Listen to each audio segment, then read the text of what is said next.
Hello, viewers. Hello, seekers of divine knowledge. Good evening. Now, Om Ganeshaya Namaha. Om Namo Bhagavate Vasudevaya. Today we will continue with the 8th chapter. In that, we will start with the 5th sloka. Till now we have completed 4 slokas, so now we are starting the 5th sloka. First I will read the sloka. Antakale cha mameva smaran muktva kalevaram yah prayati saha madbhavam yati na asti atra samsayaha. I will read the meaning. ఎవడు మరణకాలమందు కూడా నన్నే స్మరించుచు శరీరమును విడిచిపోచున్నాడో అతడు నా స్వరూపమును పొందుచున్నాడు, ఇట సంశయమేమియును లేదు. సో అంతకాలేచ్చ means cha means also. Antakale means time of death. Even at the time of death, mam eva, only me, myself. Smaran means remembering, chanting his name. Muktva kalevaram yah prayati, that means that soul, that individual soul who leaves his body and dies. So that is the meaning. Saha madbhavam yati, he attains to me. Na asti atra samsayaha, there is no doubt about that. See what a wonderful sloka. He is saying, those who at the time of death remembers me and dies, he will attain me. No doubt about that. See, here we have to understand that the inner meaning of this sloka is, we have to start the practice of remembering God right from the young age, 18, 19, 20 years of age. We have to start the practice, and by the time we get 60 years or we get the old age, we would have already practiced some 40 years of remembering of God. So that will give you some sort of mastery and control over your mind. So some people say, oh, let us see path of God, moksham, salvation, liberation, path of God, everything after 60 years. Now I have to enjoy the world. Now I have to earn money, wealth, riches, family, etc., etc. See, the major drawback of this is, say for example, right from the age 20 to 60, you keep earning money and hanker for desires. You run after the desires, you seek worldly enjoyment, and you will forget God, and you thoroughly got enmeshed in this world. Then that will become a strong tendency, that will become a strong impression in your mind, and at the time of your death, what will happen in your mind, what will be occurring in your mind, whatever that you have remembered, whatever that you have done, whatever that you have thought, that only becomes a strong impression, and that only will appear before your mind at the time of your death. So that is why we should not postpone the practice or pursuit of God until old age. We have to start from the very young age, only 20 years, so that from 20 years, okay, you earn money, you look after your family, everything you do, but at the back of your mind you have to continuously remember God. You do your duties, responsibilities, but you at the back of your mind you keep remembering the mind, you keep remembering his form, and then do your work. Then if this continues till the old age, until the time of death, then the remembrance of God will occur to your mind at the time of your death. That is what is required, and that is what this sloka, innermost essence of this sloka is that. So that's why Krishna said Antakale cha. That means even at the time of death. He didn't say only at the time of death. Even at the time of death, if you remember me, that means in the entire life also you have to remember him. So for that you start the practice when your body is young, say 18, 19, 20 years, your body is young, mind is fresh, agile. So you start the meditation, remembering God, doing service to God and all those things. Then gradually after 10 years, 20 years, 30 years, 40 years, at the time of your death, that becomes a strong tendency, impression, and you will be able to finally remember the God. Otherwise, you cannot remember the God. So that is why, that is what he is saying. Then at the time of death, because of your strong practice, owing to your strong practice and mastery and control over your mind, at the time of death, Lord Krishna himself will appear before you at the time of death, and he will take you along with you. He is saying, Na asti atra samsayaha. See, samsayaha means doubt. Na samsayaha. There is no doubt, he is saying. Why he has repeated this word samsaya many times throughout the Bhagavad Gita. Why he is constantly saying, continually saying the word samsaya means because even in the non-believers leave them. Even in the believers of God also, they have this loose faith or the lukewarm faith that won't get you proper results. You have to have a strong faith. That's why he is saying no doubt, no doubt. Believe me. Come to my kingdom. Believe me. So start practicing from an young age. At the time of death, you will remember me and you will attain me, no doubt. So he is assuring the devotee.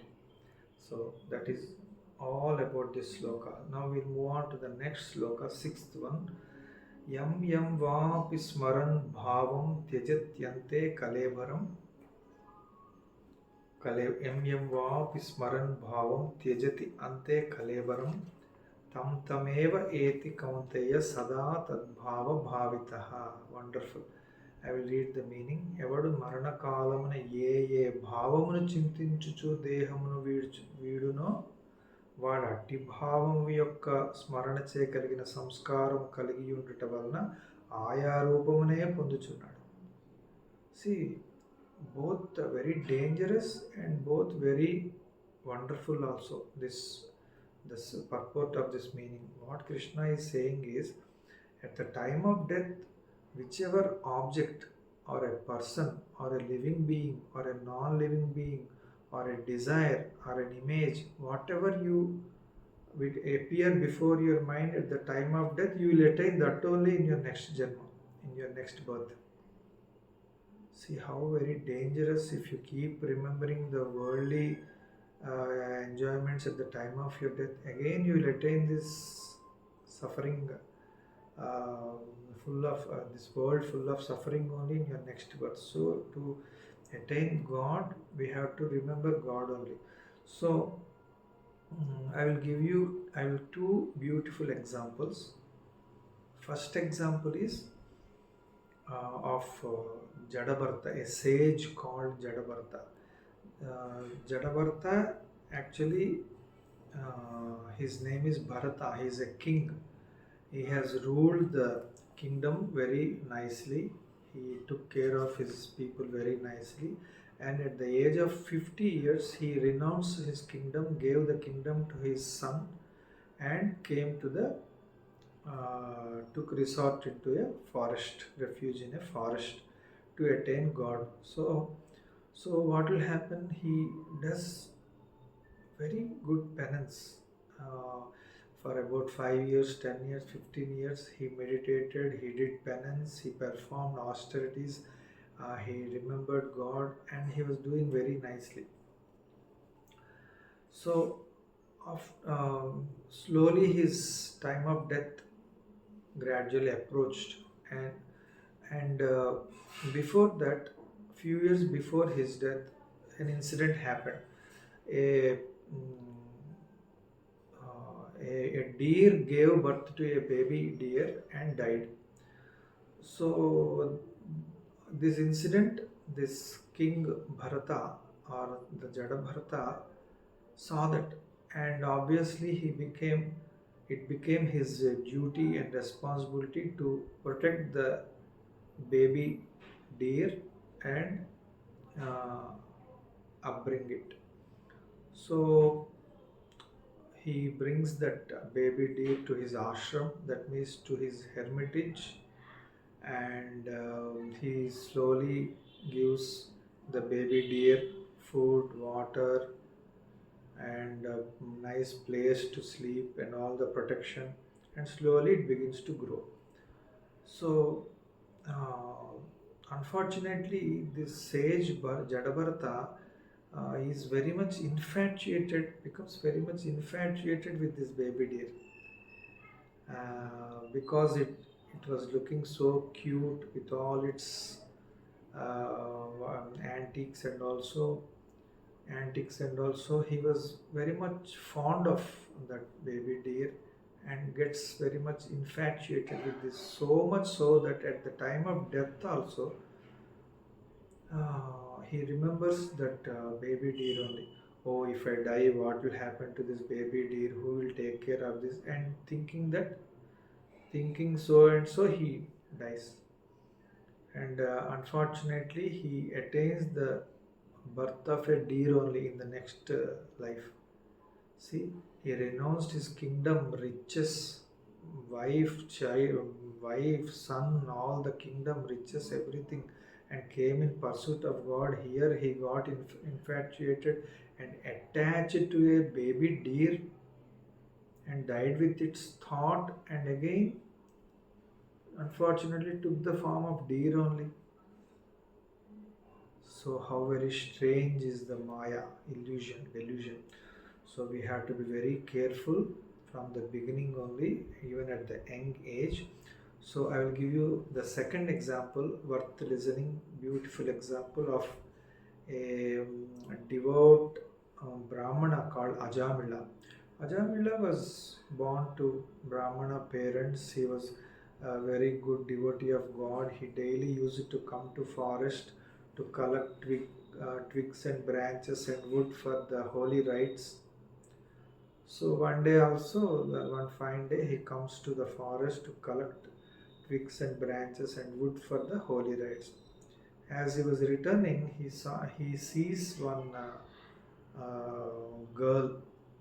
She is a forest girl. She lives in the forest. She is a tribal girl, and she falls in love with the tribal girl, and marries her, begets children. There it begets children, and he leaves his old parents all alone, all by themselves, because they are old parents. He has to take care of them, but he forgets them due to the infatuation he attained to this girl. So he leaves his holy rites, he leaves his devotion, he forgets about the meditation, devotion, everything, all puja, worship, everything he forgets, and falls madly in love with this forest tribal girl. So he marries her, he begets children, and he gets four children. He names the last child, he was a male child, but he names that child, that boy, young boy, as Narayana, the name of God, Lord Narayana.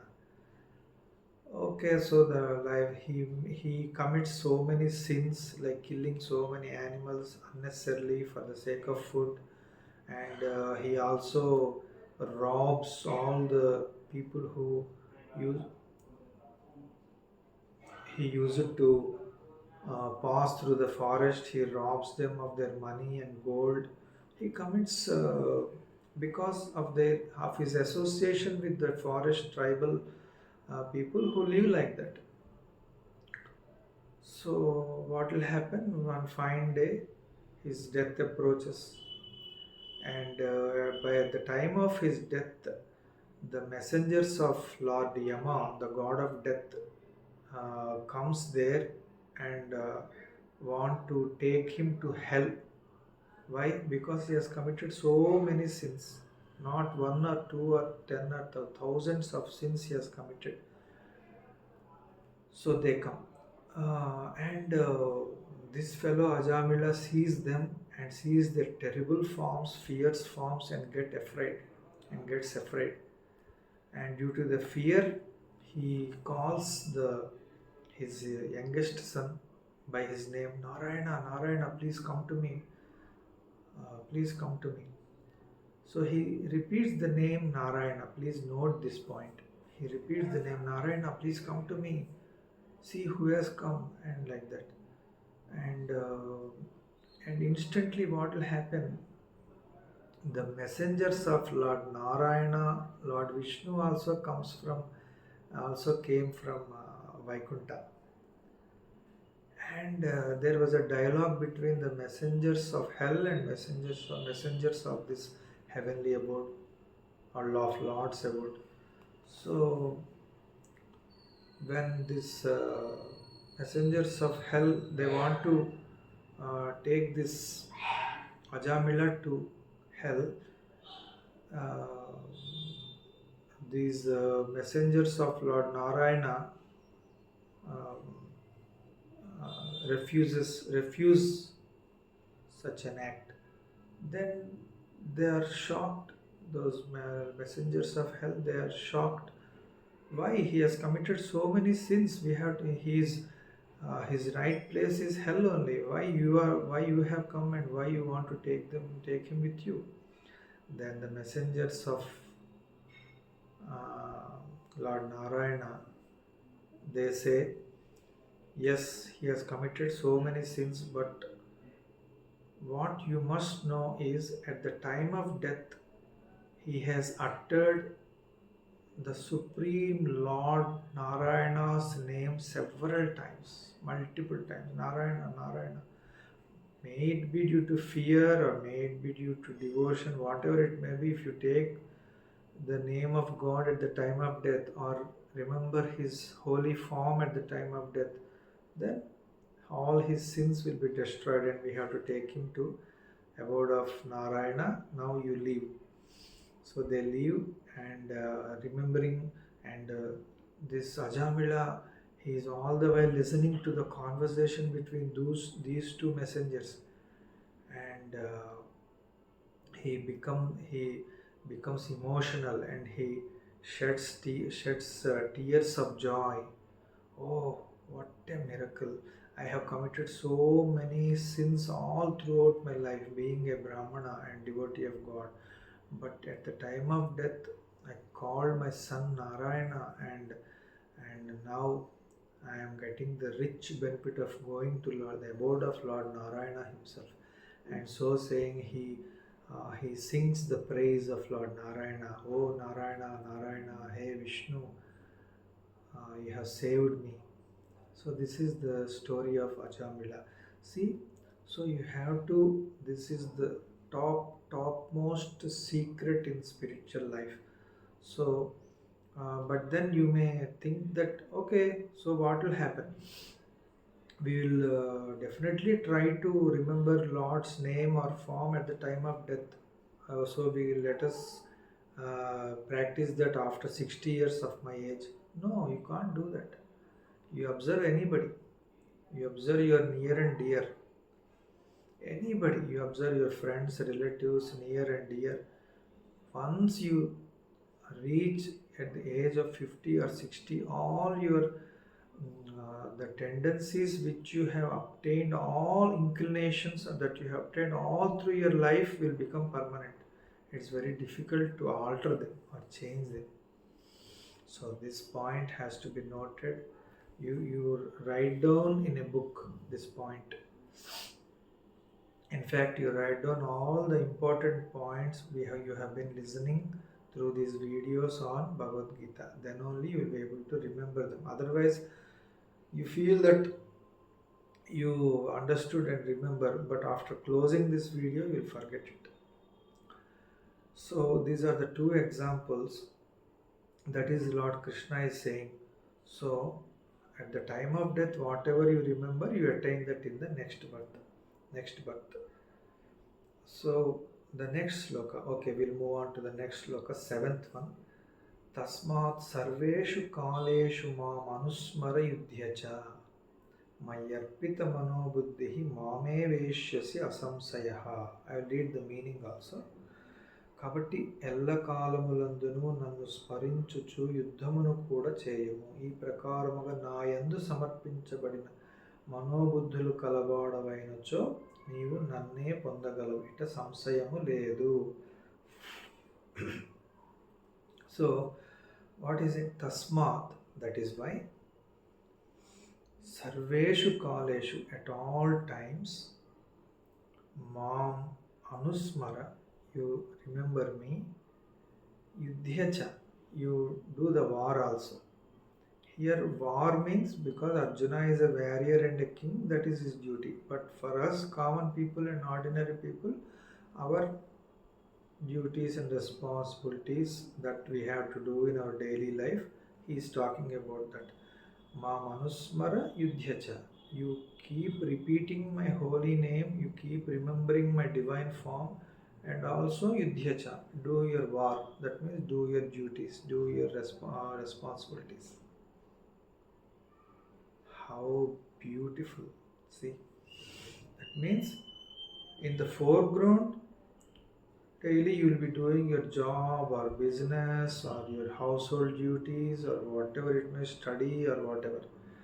But throughout the entire length of your day, at the back of your mind, you can just, there is nothing to worry about. Just keep remembering his name. Krishna, Krishna, Krishna, Rama, Rama, Hare Krishna, Hare Rama. Finish, that's all. You keep remembering. Or you remember his beautiful blue form, beautiful form. So that's what Krishna is saying, that's all. But sarveshu kaleshu, that's where we are going, all of us are going wrong. Sarveshu kaleshu we are not doing, all the time we are not doing. Maybe in the morning we do some puja, worship, meditation for 1 hour, again we repeat in the evening. Rest of the time we indulge ourselves in our job or business or whatever it may be, and also our worldly enjoyments, waste of time, unnecessary enjoyments, unnecessary bragging and all those things. So that is where we are going wrong. Mayarpita manobuddhihi mame veshyasi asamsayaha. He is saying arpita means if you surrender your manobuddhihi, mind and intellect, to me thus, mame veshyasi asamsayaha, then no doubt you will attain me. Again he used the word samsayaha. You heard that? Mame veshyasi asamsayaha, without doubt. So he's all the while touching the believers of God. Don't believe with a loose faith. Don't believe with a 50-50 faith.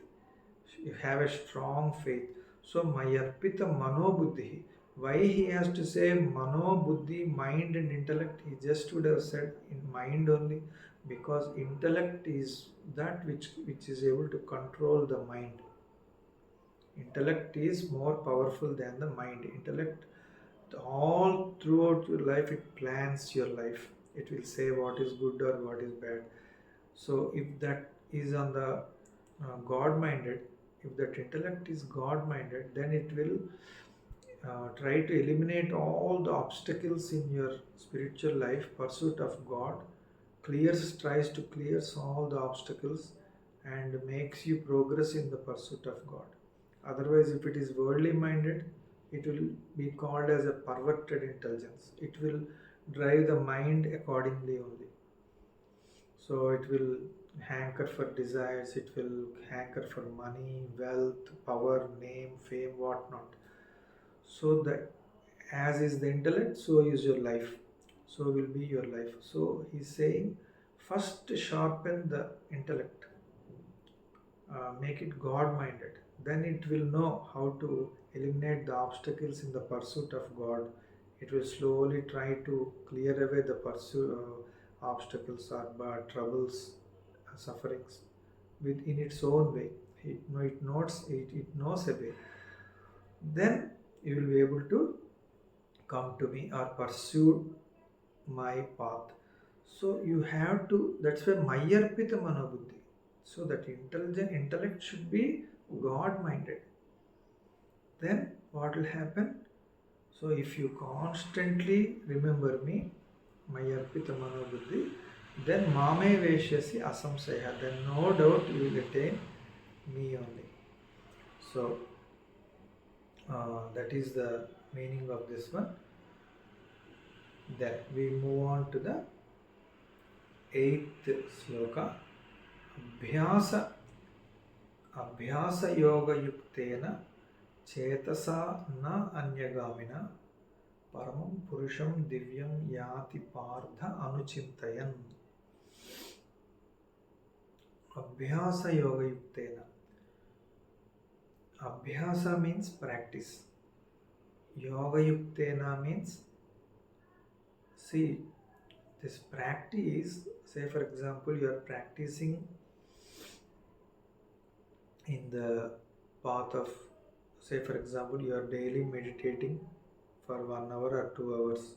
So you have made it a practice. So after initially your mind will be wavering in your meditation, you will not be able to do. After 1 year, what will happen? You will attain a certain stability in your mind. After 5 years, what will happen? You will attain a more or less some expertise in your meditation. So that means that practice itself in the path of liberation or salvation is becoming a yoga. That itself is a yoga.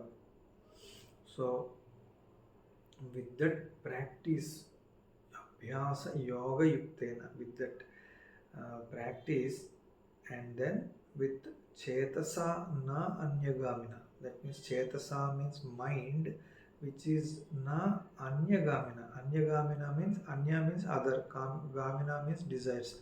So you are looking hither and thither. Oh, I want this desire. Okay, I achieved this desire, then I will go for another desire. So worldly enjoyments 1, 2, 3, 4. So this is called anyagamina. He is saying chetasa na anyagamina. That means no, mind should not run hither and thither. It should say, okay, enough, I have enjoyed much. Now let me go to the supreme blissful abode of Lord Krishna. So with the mind chetasa na anyagamina, and with intense practice, paramam purusham divyam yati. Paramam purusham means that supreme Godhead, Lord Krishna. Divyam, the divine. Yati means you will attain. So you will attain that supreme Godhead, that is Lord Krishna, divine Lord Krishna. Pardha anuchintayan. Chintayan means chintinchuta. You think for a while, maybe 1 hour, 1 hour or 2 hours. No, anuchintayan means all through the day. You have to constantly remember God. With a little practice, it will be easy. Now, earlier I was unable to do that, but now more or less I am doing throughout the day. So he is saying 3 points here. Abhyasa yoga yuktena. Practice what? Anuchintayan. You practice that chintana, remembering, thinking about Lord Krishna. So how does Lord Krishna like my work today? Does he like what I did today, what I thought today, what I spoke today? So you should be thinking, you should be remembering his form, and that should be a practice. Anuchintana should be a practice. And na anyagamina. But if you hanker for desires, other desires, even though you strongly want to attain liberation, these other desires are pulling you away. So, Chetasa na anyagamina, not desiring others. So, if you can do these three, put together these three, then Paramam Purusham Divyam Yati. You will attain. Yati means attain. You will attain the divine Paramam Purusham, that supreme being, super soul. You will attain Lord Krishna. So, today we have completed 4 beautiful slokas. So, I think you got the essence of this. So, in the next video, we'll complete some more, we'll learn some more slokas. God bless.